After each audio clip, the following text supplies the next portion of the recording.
10 years of marriage, George became successful, thanks to me. Yet, he has always hated me to the core.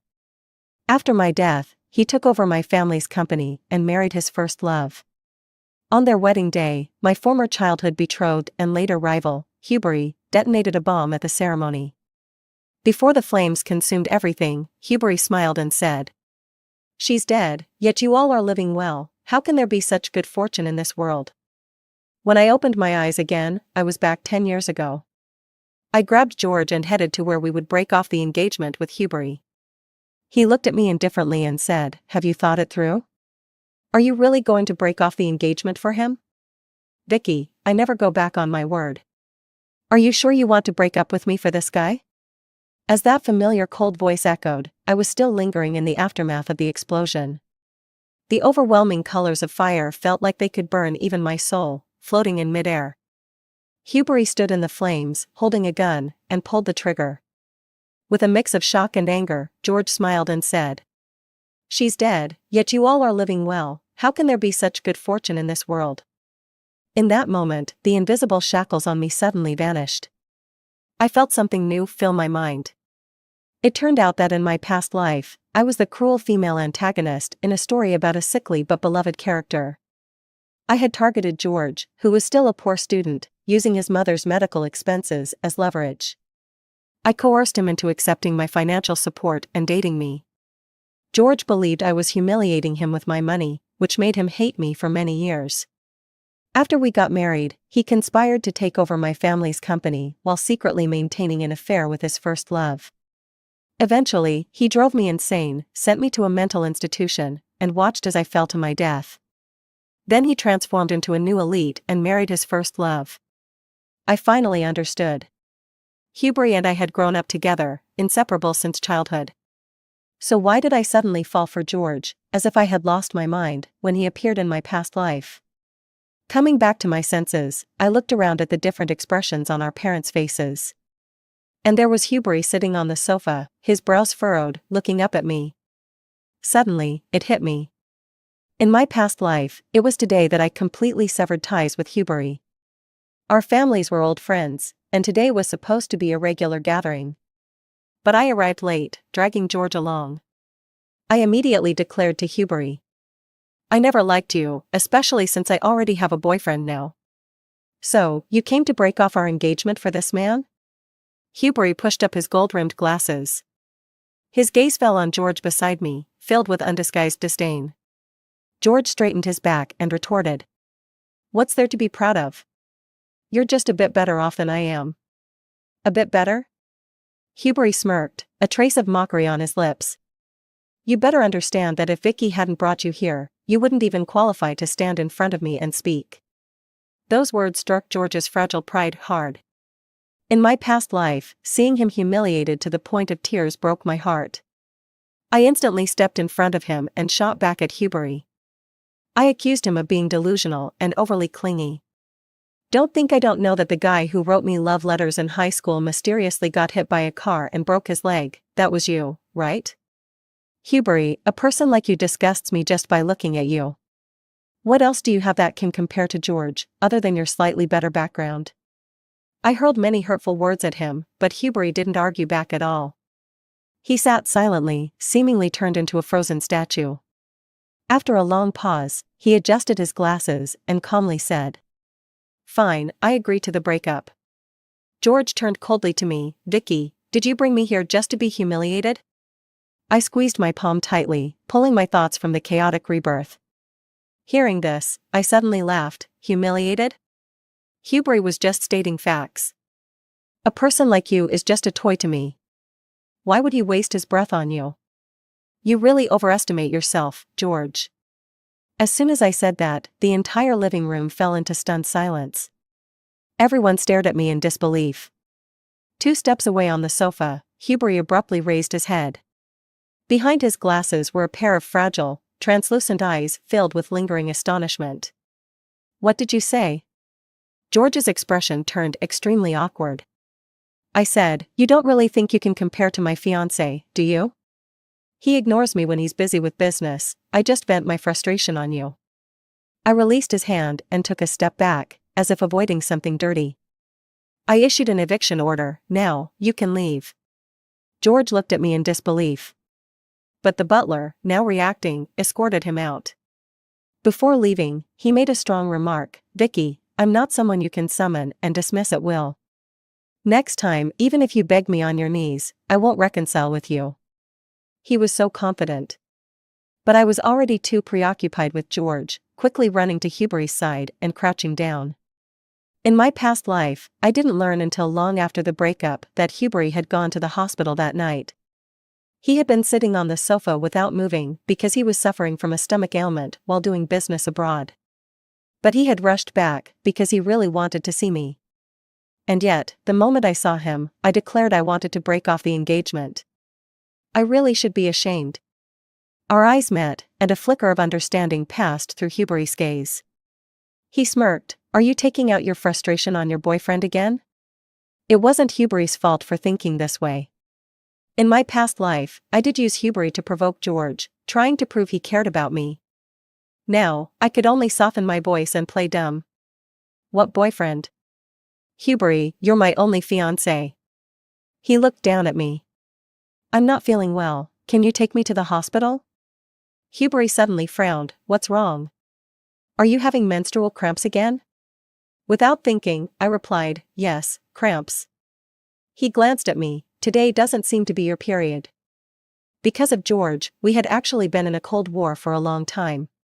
I didn't expect him to remember my cycle. A wave of sour emotions filled my heart. That's because it came early.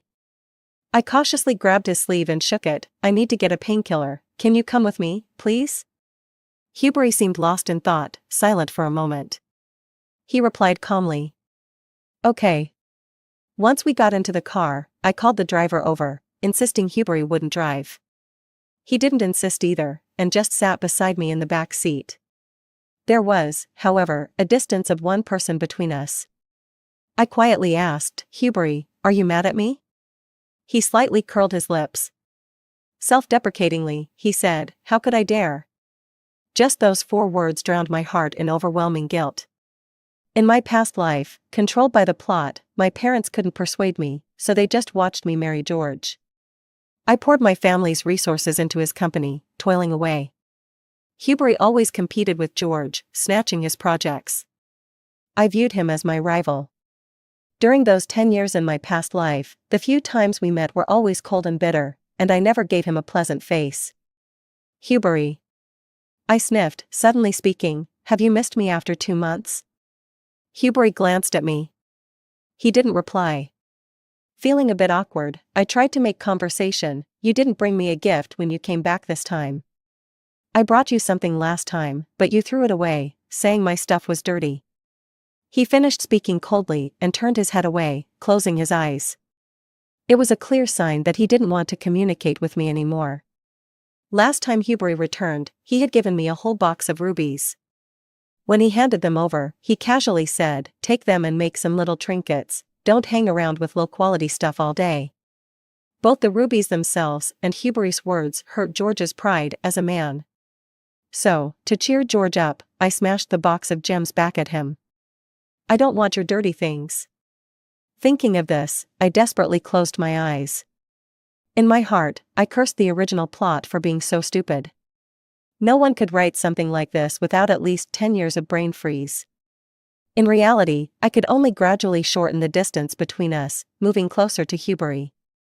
I turned to him, pressed against his side, resting my chin on his shoulder, and whispered, actually, Huberry, there's something I need to tell you. My warm breath created a small gust of air, brushing against his scattered hair by my ear. Suddenly, Huberry opened his eyes, reaching out to grab the back of my collar and pulling me aside. No matter what act you put on with that George today, I'm not listening, so don't waste your energy.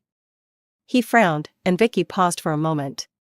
And if you're feeling unwell, don't move around. When Huberry scolded me, his expression was cold and stern.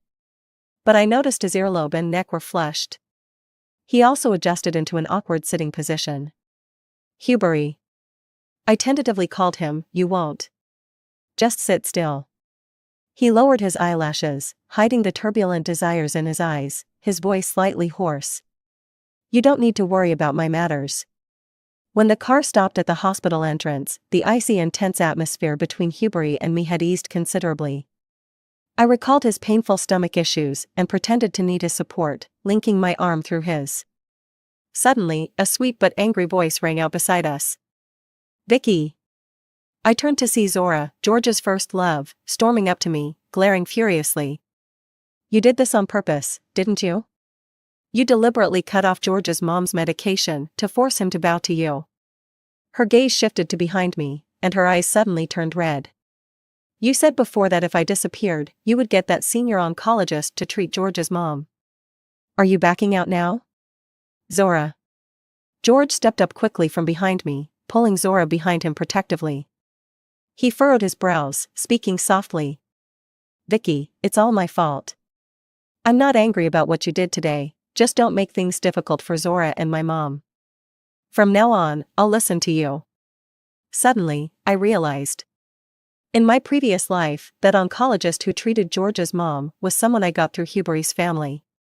Wait. I didn't have a chance to speak. Hubery suddenly withdrew his arm from mine, looking down with a mocking smile. His gaze was filled with understanding and a chilling resentment. "I was wondering why you suddenly wanted me to take you to the hospital. Vicky, this is what you wanted to tell me, isn't it?" The look on Hubery's face, sharp yet as fragile as shattered glass, I was all too familiar with. In my previous life, every time I clashed with him over George, he would look at me like that. Back then, I was bound by the original plot, focused solely on George, finding Hubery's pretentiousness utterly annoying. Now, my heart ached, and I instinctively retorted, "No." But he no longer looked at me, coldly addressing George. "If you look down on me, then show some real skill. You can't even take care of your mother's treatment without dragging my fiancé into this act. Isn't that embarrassing?" George clenched his teeth, humiliation flashing in his eyes. "Don't think you're so great." He tightened his fists and said coldly, "One day, you'll pay for what you said today." Hubery ignored him and walked away without looking back.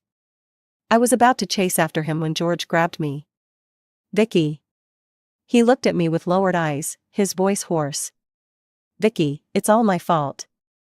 Don't be angry." When his cold fingers gripped my wrist, memories of my past life flooded back, and I felt a cold, venomous snake coiling around me. "Don't touch me." "Disgusting." Caught off guard, I pushed him away, leaving George stunned. He clearly couldn't believe it. After all, in the past, no matter how angry I was, as long as he softened a bit, I would back down without limits. "Vicky." He wanted to say something more, but I cut him off. "Since you always think I'm humiliating you by spending money, transfer the $600,000 I previously gave for your mom's treatment into my account within 3 days. Let's see just how much backbone you have." I hurriedly ran in my high heels and finally caught up to Hubery at the hospital entrance. "Hubery!" I was panting as I grabbed his sleeve. Before I could say anything, he turned his head. "Vicky, we do have some past between us. But that doesn't mean you can rely on it to make me back down for your little boyfriend," he said coldly, trying to pull his sleeve away, but I held on tightly. "It has nothing to do with him." "Okay, I admit, I didn't come to the hospital because of my period. I wanted to bring you here because your stomach is acting up, isn't it? Hubery, don't think I don't know you skip meals when you're out on business." He looked at me in shock, his gaze scanning my face inch by inch, as if trying to determine the truth of my words from my expression. Seeing him soften a bit, I seized the moment. I dragged him into the examination room. The doctor, holding his test report, frowned. Chronic gastritis requires careful attention to diet, especially when uncomfortable. "You shouldn't push through, come to the hospital for treatment as soon as possible. We'll start with 2 days of 4 fluids." Sunlight streamed through the glass window, shining brightly into the room. When it was just me and Hubery in the ward, the air suddenly became quiet. I ordered some porridge, and when it arrived, I blew on a spoonful and fed it to him. Hubery lowered his eyelashes, seemingly lost in thought. "The doctor said you need to eat something, otherwise, you'll feel uncomfortable during the 4." I reminded him, and finally, he looked up at me. His eyes sparkled in the sunlight, reflecting shimmering waves. Okay. He replied softly and finally opened his mouth. After half a bowl of porridge, Hubert gestured for me to put the bowl down. Phone. I handed him my phone, puzzled, watching him enter a string of numbers. What's this? The oncologist's number, the one you've been wanting to invite. I gasped, seeing the pale expression on Hubert's face and the faint bitter smile at the corner of his lips. I suddenly understood. Even now, he thought I had ulterior motives. You took me to the hospital, I'm giving you what you want, so I don't owe you anything. I don't want you to bring this up again when you come begging for help regarding him, saying you feel sick just watching me eat porridge. Vicky. I'm human too. The sunlight slanted in, casting a rare softness across his stern features. My heart suddenly felt heavy, and I couldn't speak. I remembered what Hubert said. 3 months ago, when George's studio wanted to secure a project, Hubert was the decision-maker on the client's side. So, I went to him, persuading him with a home-cooked meal and a gift. While he was happy, I asked, could you ease up a bit and let George's team take on the project? The smile on Hubert's lips faded in an instant. He put down his chopsticks and looked at me. So, you came to find me today for your boyfriend? George is really capable. I tried to argue, but his cold voice interrupted. A capable person wouldn't need to rely on you to secure a project. Just go home, I've already reviewed the proposal and made my decision. I won't choose him. Hubert stood up, pulling back his chair, signaling me to leave. I lost my mind in anger and pointed at him, yelling. If it weren't for George, I wouldn't want to see you at all. Just seeing you eat my cooking makes me feel nauseated.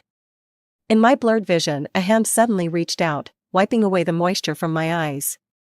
Only then did I realize I was crying. Hubert withdrew his hand and said lightly, don't feel wronged, after today, I won't seek you out again. Vicky, we're even. Given my history, it was normal for him not to trust me. As I tried to convince myself, I forced back my tears and looked earnestly at Hubert. I'm sorry. He paused slightly, you can't force feelings, no need to apologize. Once I get back from the hospital today, I'll tell your parents clearly that we're breaking off the engagement. He hadn't finished speaking when my sudden kiss cut him off. Hubert's eyes widened in disbelief as he looked at me. I fumbled a bit as I lingered on his lips, then pulled back slightly, clutching his collar and gasping for breath. No, don't say we're breaking up.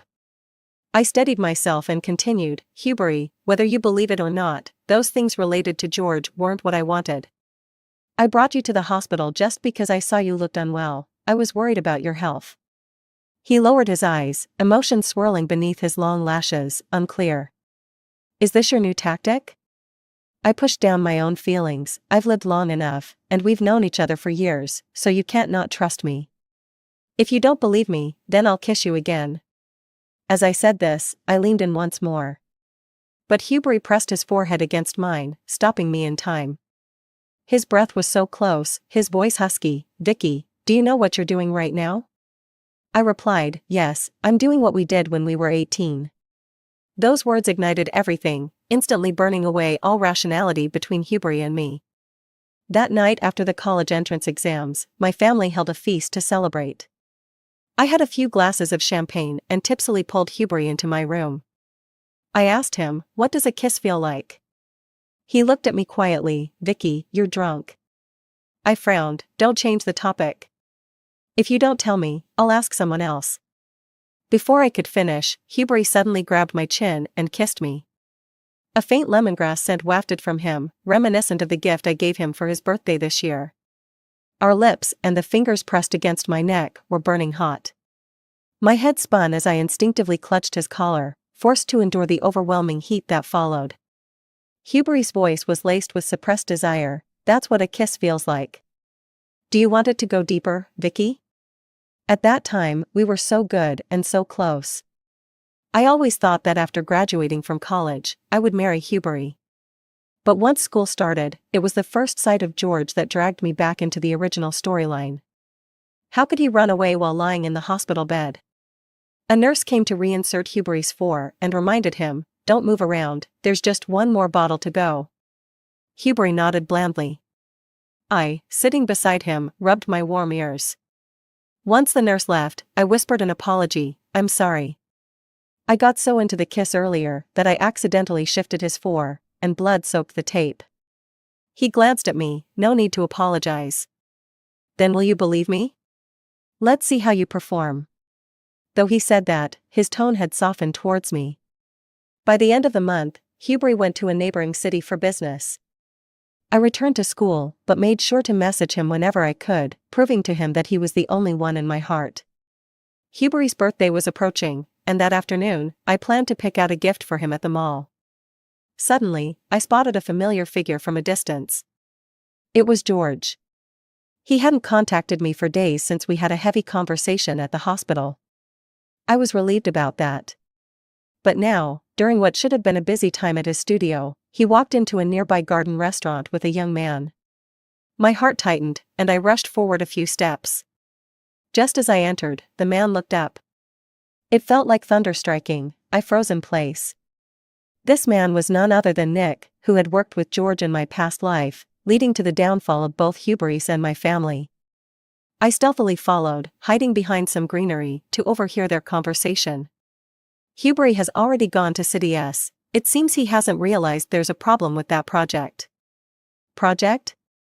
George sneered, his voice cold. "What I want isn't just his company, I want his life." In my past life, I often wondered why. Hubry came from the Hubry family, the most outstanding child of this generation. He was studying for an MBA at a top business school by age 20, and then returned home to take over the family business. How could someone like Hubry continuously lose to George and end up with half his company swallowed? Was it just because he had the protagonist's halo? Or did he hold some special information? What was this S-City project they mentioned? Countless questions swirled in my mind. I wanted to ask Hubry, but feared that confronting George could hasten the original storyline, forcing Hubry toward his destined outcome. After much thought, I decided to approach George to gather intel, preventing Hubry from falling into danger influenced by the original plot. After returning home, I had the housekeeper make soup and took it to the hospital. Sure enough, I ran into George in the ward. He shot me a cold glance, but said nothing. I approached him, feigning submissiveness, and tugged at his sleeve. Trying to recall my previous haughty yet vulnerable tone, I said, "You're not still angry with me, right?" "I'm also quite aggrieved. You promised me you wouldn't have any contact with Zora. Yet, when I came to the hospital, she was still here, shouting at me, 'Who does she think she is?'" A flash of disgust crossed George's eyes, but was quickly concealed. "I've already sent her away," he replied coolly. "She came that day because she was worried about my mom's health. It won't happen again." "It better not. Don't forget, I'm your girlfriend." I continued. "I asked Hubry, and he said he would help get that specialist to operate on her. But it will take some time. There's a problem with a project he's been wanting to invest in." George's Adam's apple moved as he suddenly turned to look at me. "What kind of problem?" I feigned deep thought. "It seems to be related to something in the outskirts of S-City." The rest of the day, George's attitude towards me suddenly warmed. He subtly probed me about whether Hubry knew anything. Meanwhile, I pretended to be trying to rekindle things with him, and he finally invited me to dinner with Nick and others. Before heading out, I felt inexplicably guilty, so I called Hubry to inform him. But his phone was off. After thinking it over, I realized I couldn't miss such a great opportunity. In the highly private room, Nick raised his glass to me. "Vicky, I'm intentionally investing in George's studio. My name is Nick. Perhaps we'll have a chance to collaborate in the future."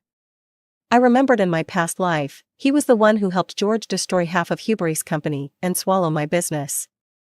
I could only suppress my nausea and be polite. After a few rounds of drinks, he casually said, "I heard my family has a long-standing relationship with the Hubry family." Vicky and the current head of the Hubry family, Hubry, were once engaged? What engagement? It's all just something the elders said. He often makes things difficult for George. I absolutely hate him. I looked at George. Since I was a child, I've only liked one person, George. If it weren't for George, I wouldn't be putting on this facade and dealing with him. While saying this, I could only think of George and Nick's faces. My apparent hatred was so genuine that everyone in the room laughed. Vicky really has a discerning eye, she can see through Huberry's hypocritical facade. Nick leaned closer with a smile. So, would you mind telling me what Huberry is doing in S-City? The alcohol hit me, and I stood up. Sorry, I need to use the restroom. As I walked to the door in my high heels, I felt a bit dizzy. I opened the door, and a gust of cold wind mixed with a faint lemongrass scent brushed past me. The light fell on the familiar handsome face before me, jolting me awake. Huberry stood at the door, expressionless, but upon seeing me, he slightly curled his lips. Vicky, so this is how it is. The corridor lights were warm yellow. But on Huberry's face, it felt icy to the bone. He heard. In the mixed sense, I suddenly pulled on a thread of chaotic thoughts, causing the drunkenness to vanish in an instant.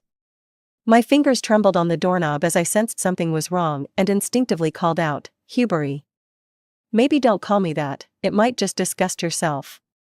He looked at me with disappointment and coldness, then glanced over my shoulder at George and Nick behind me. If you want to know what I'm doing in S-City, why not just come ask me directly? He chuckled lightly, his voice sharpening with decisiveness. Do you think you can plant a few spies in the company and affect my judgment? Your methods are just as laughable as you are. He was already tall, and now standing straight, his gaze looked down at the group of people, clearly conveying a sense of superiority. Clown. With that remark, he turned and left. Inside the private room, George's expression was grim as he suddenly raised his hand and overturned a plate. What's there to be smug about? Did you think I only had this little bit of skill? One day, I will watch him die right in front of me. I wanted to slap him twice in my heart, recalling the original plot, but I still didn't dare to let my guard down. I could only force a smile. I'll go back with Huberry first and ask him what he found out.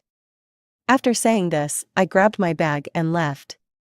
I chased him all the way downstairs and saw Huberry just getting into his car. Huberry!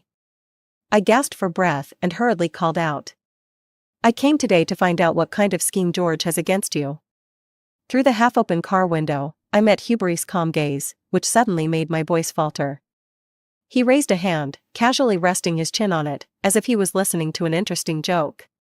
He even curled the corners of his lips into a faint smile and said, do you want to say that this is all because you like me, and you're worried about my safety, afraid I can't handle them alone? A sense of endless anxiety and panic surged up like bubbles on the sea. I pinched my palm, forcing myself to calm down and explain seriously. Yes, I know you don't believe me, but George is not as simple as you think. If his methods were only what he shows. Vicky. Huberry suddenly interrupted me. Through the gradually closing car window, I saw his eyes, seemingly shattered yet still beautiful. You can't take advantage of my love for you, thinking I'll tolerate your endless deceit. Let's not contact each other anymore. With that, the window closed completely, the reflective film blocking everything, and he drove away without hesitation. I was left standing alone. A chilly night breeze swept over, sending a shiver down my spine. In my previous life, after marrying George, Huberry had warned me more than once about George's ambitions, telling me to be careful. But no matter how he said it, I didn't believe him. I even mocked him with a cold laugh. Aren't you just jealous of George? Jealous that he comes from a humble background yet stands in a higher position than you?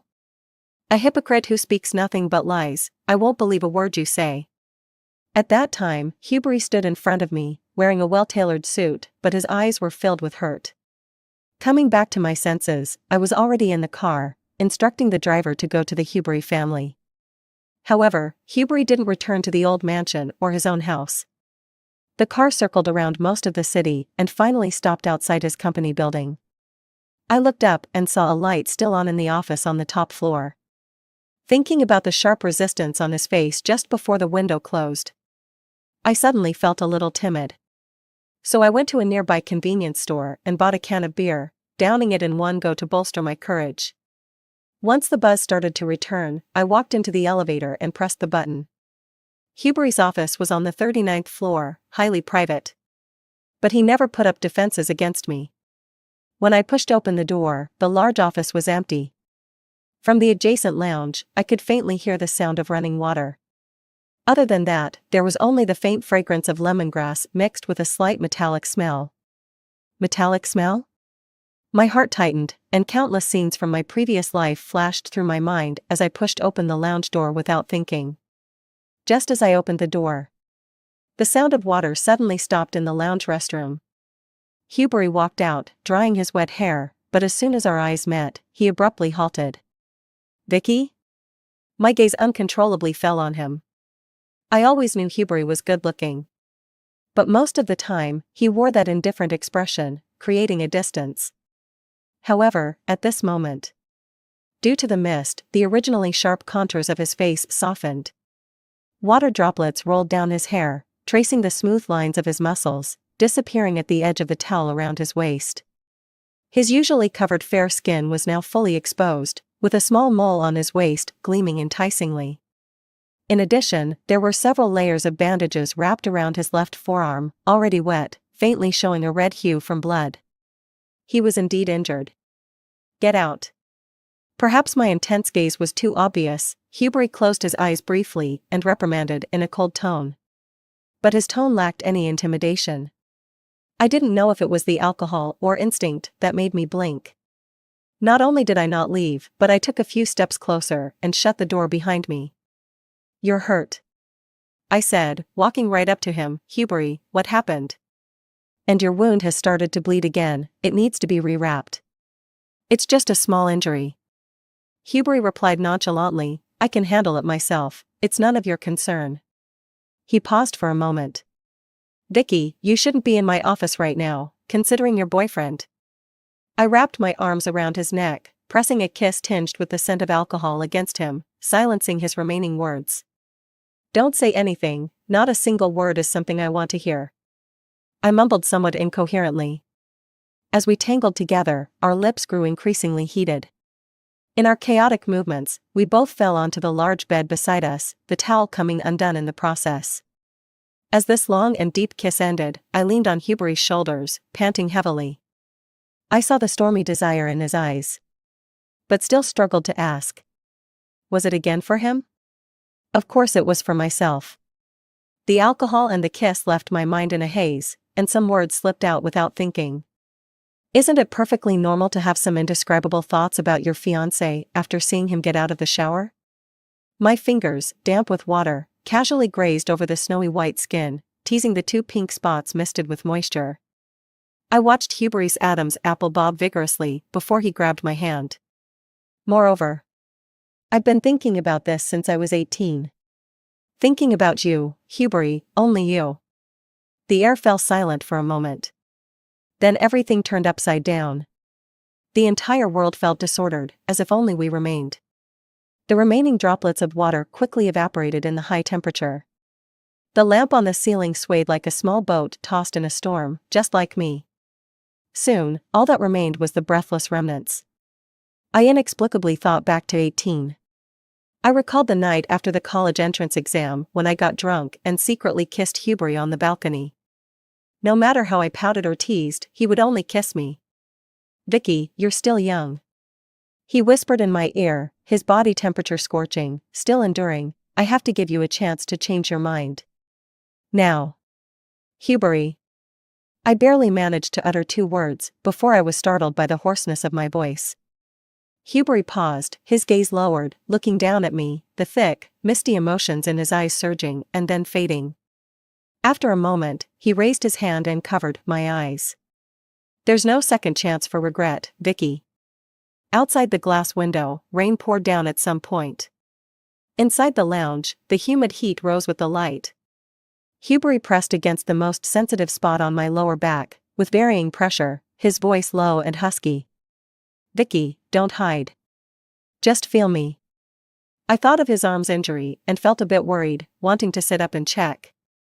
But the suddenly increased pressure made me swallow back all my words. "I told you, it's just a small injury."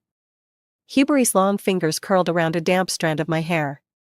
His usually cold eyes seemed to crack open a gap, revealing the madness buried deep inside. "Time is still long, Vicky, don't be so nervous." In the fresh scent of lemongrass, my own smell gradually mixed in, along with the scent of alcohol.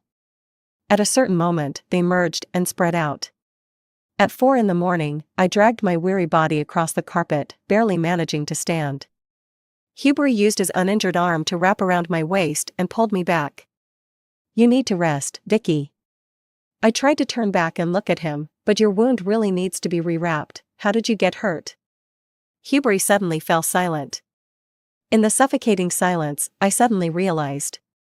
"You don't think I'm trying to gather information about you for George, do you?" He stared at me intently, clearly tacitly agreeing. I felt a bit sad and a bit angry. "I told you, I'm worried you might be in danger, so I went to ask George about their plans against you." "Why won't you believe me?" "I believed you." Hubert's voice was soft. "In the past 2 years, I believed you many times, Vicky." My throat suddenly felt like it was blocked by something. I blinked my slightly teary eyes and heard him continue. "But believing or not, it doesn't matter anymore. From now on, no matter how sweetly you talk, I won't let you go. As for George, he's not as simple as you think." I blurted out, seeing Hubert frown. I couldn't help but take a deep breath. "If I told you that in my past life, I died at his hands, would you believe me?" Outside, the heavy rain pounded against the glass, with no trace of moonlight. In the dim, ambiguous light of the room, Hubert across from me seemed frozen. "Past life? Hubert, have you ever thought that we might actually be characters in a book?" After hesitating for a moment, realizing the terrifying power of the original plot, I decided to tell Hubert everything. I don't know if it was a dream or if it really happened in a past life. Anyway, in my last life, from the moment George appeared, it felt like he was the only one I could see. By the time I finished narrating those 10 years of my past life, the rain outside had already stopped.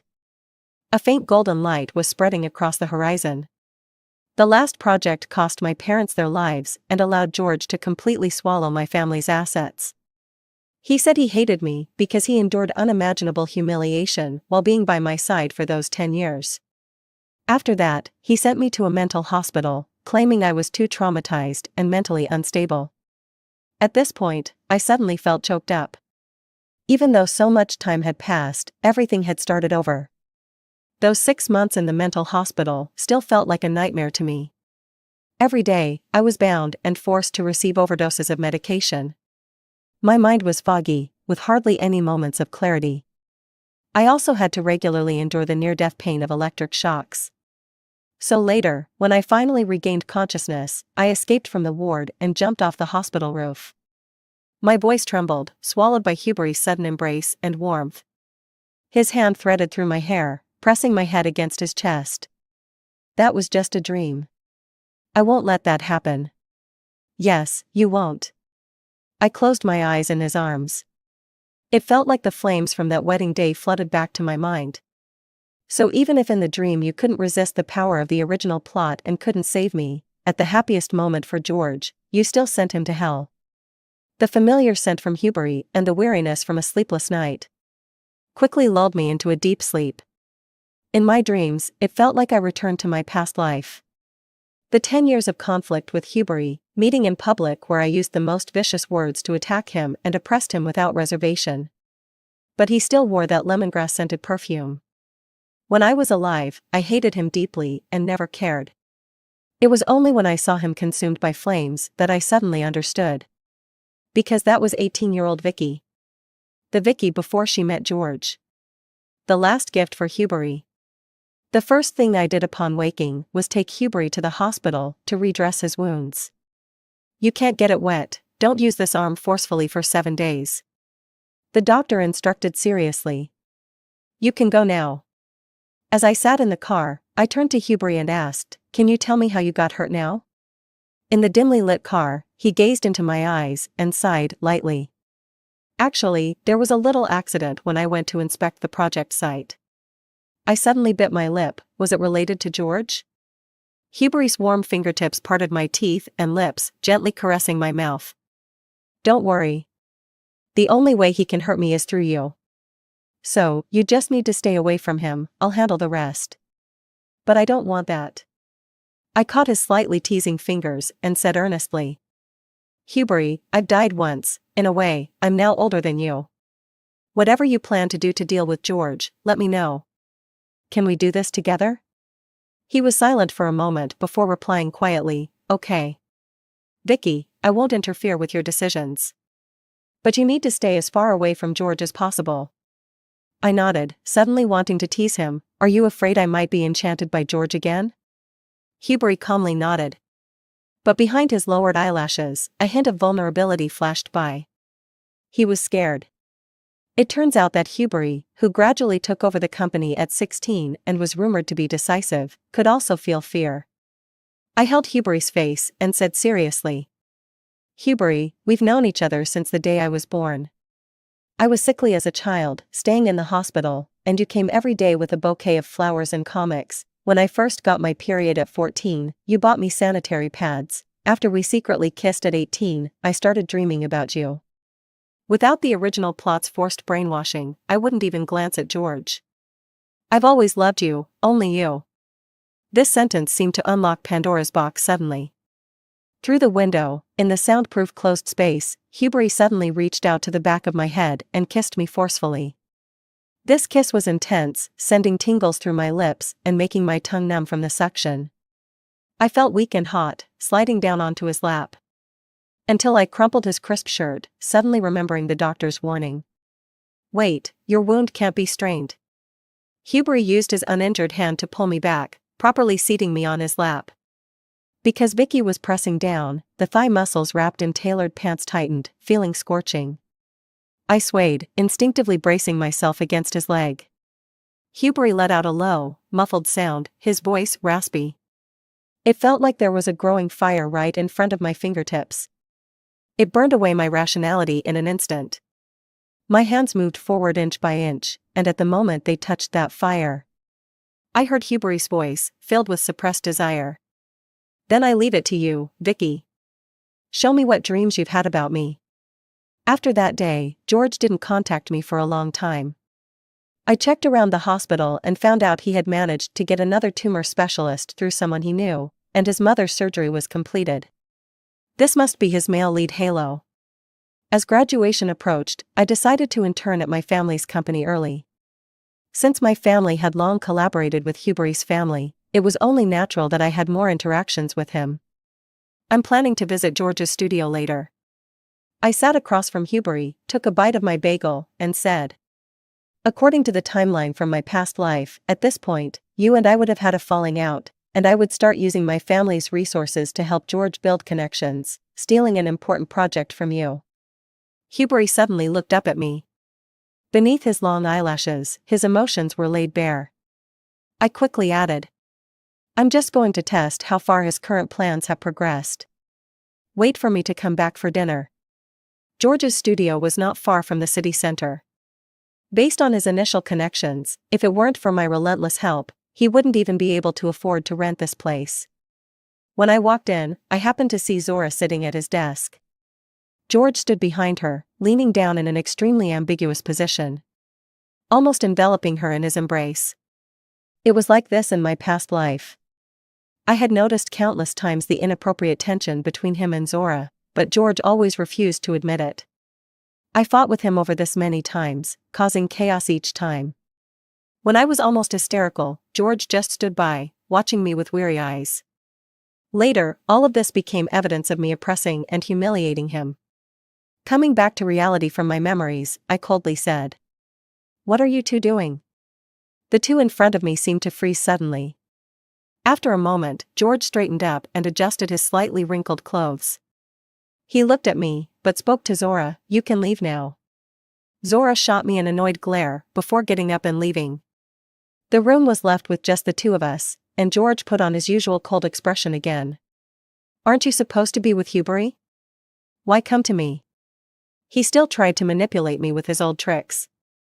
If it were the original plot-controlled Vicky, she would have humbled herself and apologized, claiming her love for him. She would have bent over backwards to help his studio, proving that only she could provide certain things. I, Vicky, raised my chin. Recently, there's a project at my family's company that was supposed to be a collaboration with Hubery's company, but I want to choose you instead. George suddenly looked up at me, his throat moving slightly.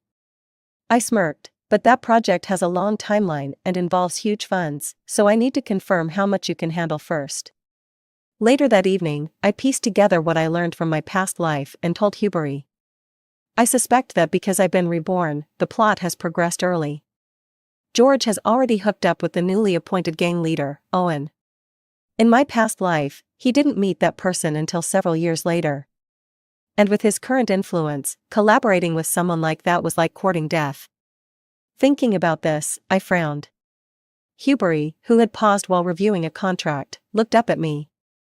That's because Nick can no longer help him. I was taken aback. The project in City S was sabotaged by an insider at the subsidiary, who stole funds and fabricated records. Now Nick and his crew are all in jail. He flipped the page of the documents in his hand, his tone as calm as ever. George's company is still in its infancy, he's too weak and can only rely on others. Suddenly, I realized, you orchestrated this. Hubery didn't deny it, he clearly accepted it. I blinked and threw myself into his arms. Hubery, you're amazing. He grabbed my wandering hand, suddenly serious. Vicky, you shouldn't get involved in what's coming next. Why? Because it's dangerous. He said this, and Vicky frowned. George's background is more complicated than you think, otherwise, Owen wouldn't have agreed to work with him so readily. I froze. You said the past me chose the most brutal way to take them down. Hubery's tone remained steady, yet it carried an inexplicable chill. That must be because I had no other choice. That night, I dreamed again. I dreamt of my 6th year of marriage to George, at some dinner party. I saw him standing closely with Owen's daughter, Ruth, looking intimate. Suddenly, I was irrationally jealous. I lost my mind and sent someone to kidnap Ruth, only to be taken away by Owen's men instead. A cold dagger pressed against my neck and trailed down my body. I thought I would die there. In the end, an indifferent George walked in and took me away from the gang. Because of this, in my past life, I always felt he was only superficially cold, still caring for me deep down. But in this dream, it was like a sudden switch in a movie. I saw another room where scar-faced Owen sat with an expressionless Hubery. In front of them was a large screen, frozen on the moment of the dagger against my neck. Owen chuckled softly. So, Hubery, have you considered working with me? Hubery looked at my tear-streaked face, his expression unchanged. A few seconds later, he averted his gaze. I agree. Let Vicky leave safely. Owen smiled contentedly. Hubery is a smart man. What a pity, if you agreed to be my son-in-law, we'd be family. Hubery coldly replied, I wouldn't want that. After he left, George and Ruth entered. Ruth sighed regretfully. Dad, did Hubery agree to work with us? Owen nodded. His judgment is terrible, he'd rather like that stupid Vicky than marry me. She laughed, glancing at George. When are you finally divorcing that idiot and marrying Zora? I jolted awake. The darkness surrounded me, with only a sliver of moonlight seeping in. The scenes from the dream lingered in my mind, connecting with what I already knew, leading me to uncover hidden truths from my past life. Vicky. I barely moved when Hubery pulled me into his arms. He held me for a few seconds, then spoke with concern. You're shaking. I understand now. I closed my eyes, inhaling his familiar, crisp scent. I know, Hubery, George is Owen's illegitimate son. Owen agreed to work with him now, because they've acknowledged each other as father and son. Hubery seemed unfazed by George's true identity. He just held me tighter. What did you dream about? I wrapped my arms around his slim waist, my voice choked. I'm sorry. I'm sorry, Hubery. I finally realized that in my past life, under George and the Zhao family's scheme, I became the hostage, threatening Hubery. Hubery's family business had been forced into dark dealings. So in the end, Hubery chose to take everyone down together at that grand wedding. Fortunately, in this life, I had awakened from the constraints of the original plot. There was still time. Once I calmed down and recounted the dream scenes, Hubery's hand behind me suddenly tightened, his voice chillingly cold. Ruth? I understand now. Under my deliberate guidance, my family quickly reached a Phase 1 collaboration with George's studio. Owen also got involved. At this point, it was still early. He hadn't yet gained total control over City S as in my past life. So during the project, there were many unaddressed flaws left behind. Hubris gathered all of these to use as evidence to bring him to trial in the future. But for the past few days, Hubris hadn't contacted me. That afternoon, I went to his company, where I spotted a strange bright pink sports car downstairs. The door opened, and a familiar figure stepped out. I froze completely. It was Ruth, looking several years younger. I saw her briskly walk to the other side and open the car door. Then, in a suit, Hubris stepped out, a faint smile on his lips. I didn't know what he said, but Ruth covered her mouth and laughed, pulling out something resembling a letter from her bag and handing it to him. Then she got into the car and drove away. Hubris stood still, scanning the area, pausing when he passed my car. I was sure he recognized me. But he acted as if he saw nothing, calmly turning his gaze and heading upstairs. A wave of boundless sadness washed over me. Was this how Hubris felt all those times he saw me with George? I opened the car door and went upstairs, finding Hubris in his office. He looked up from behind his desk. "Why didn't you knock?" I replied sourly, "Does Ruth need to knock to see you?" Hubris paused, then suddenly stood up and walked to the nearby lounge. As he walked, he undid his tie and loosened 2 buttons of his shirt collar. Standing in the lounge with his collar half open, he looked at me. "Come here." I deliberately hesitated, slowly walking over. Just as I entered the lounge, the door suddenly closed behind me. My back pressed against the cold, hard door, while my front was heated by Hubris' warmth. He held my shoulders, kissing me wetly from my lips to my ear, trailing down my body inch by inch. Hubris knew me too well. He understood my reactions, my limits, and what every shiver of my body meant.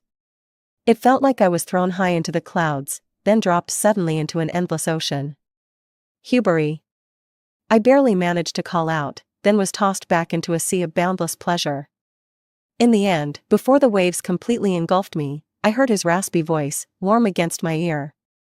"Are you done checking? I'm still completely yours." I turned Ruth's letter over in my hands multiple times. I discovered it was an invitation to her birthday party. As the main person in charge of the collaboration project with their family, I also received one. "Things will be dangerous that day, I'd prefer you not to go." Hubris' crystalline eyes looked at me. "But will you listen to me, Vicky?" I honestly shook my head. "No." Then quickly added, "Because normally, we're in collaboration, and it's going smoothly.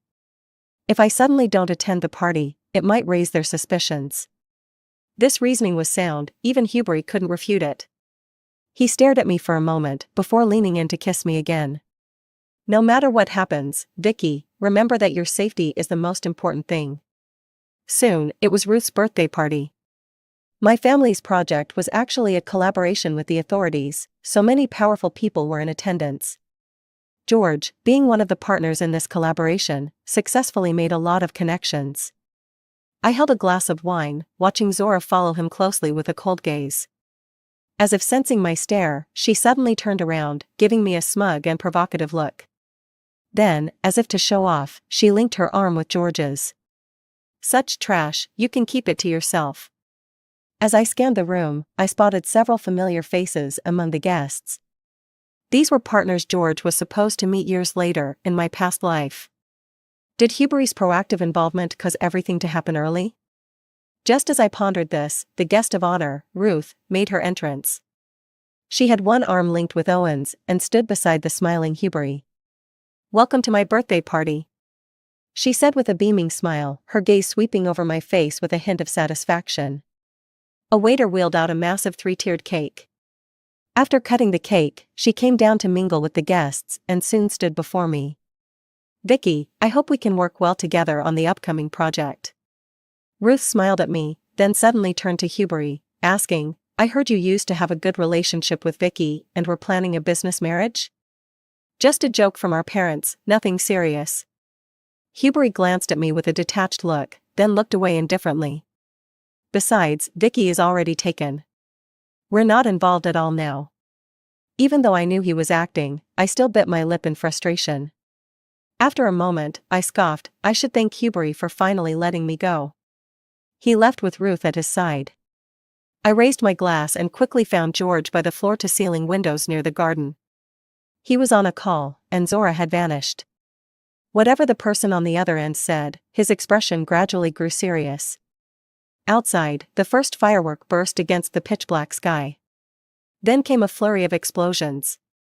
These fireworks, meant to celebrate Ruth's birthday, perfectly masked the distant sounds of gunfire from a gang's secret weapons cache being discovered. Remembering Hubert's earlier warning, I discreetly stepped back into a corner. Just as I was about to leave the garden path, a bloodied figure suddenly stumbled in through the entrance. Our deal has been discovered. With a loud bang, a massive crystal chandelier crashed to the ground, creating a deafening noise. The entire hall was plunged into darkness, chaos erupted instantly.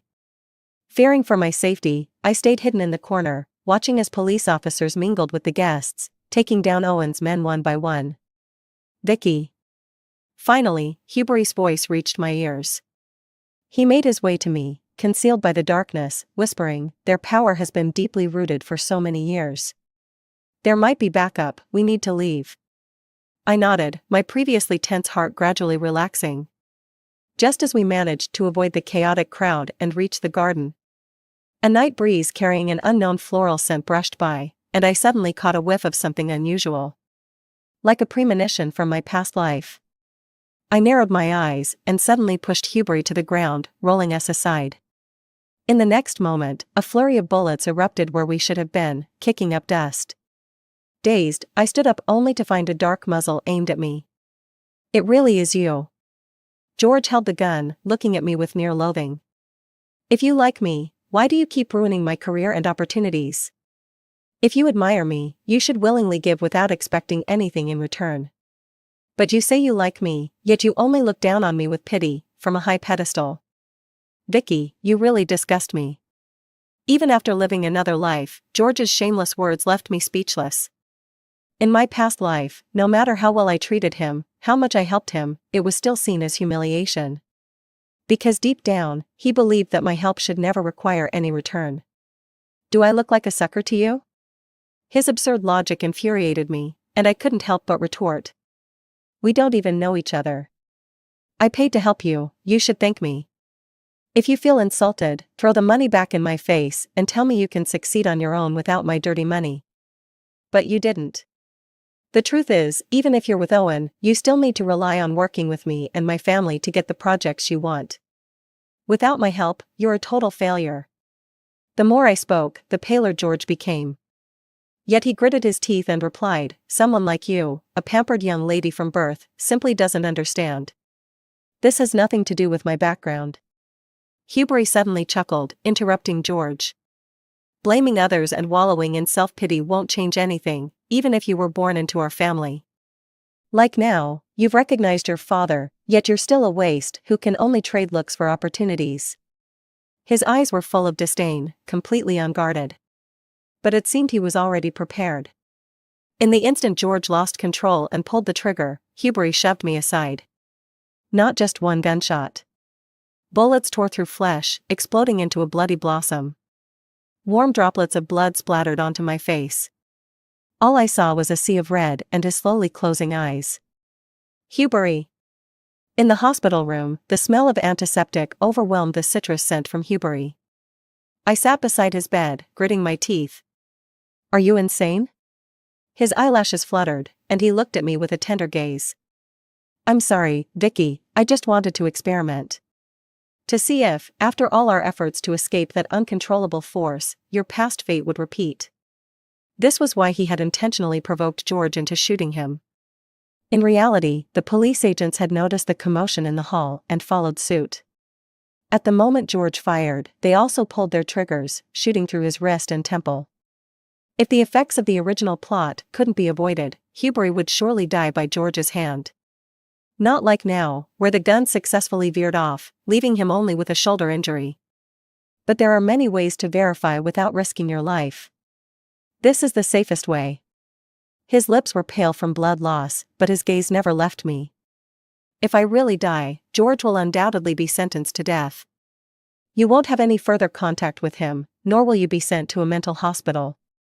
For the next few decades, you'll have a stable life of your own, Vicky." He paused for a moment, lowering his voice further. Like a feather drifting into my ear, yet it carried the weight of a thunderbolt. "I told you I won't let that kind of thing happen in your dreams." I stared at Hubery, my throat feeling blocked by an invisible force, unable to say a word. He truly seemed a bit insane, willing to wager his life in a high-stakes gamble. If he won, it would prove we had both escaped the shadows of our past. If he lost, his death could buy me peace for the rest of my life. I thought of the injection from my past life, of the fall from a high building. I thought of Hubery's tear-streaked face in the dim booth.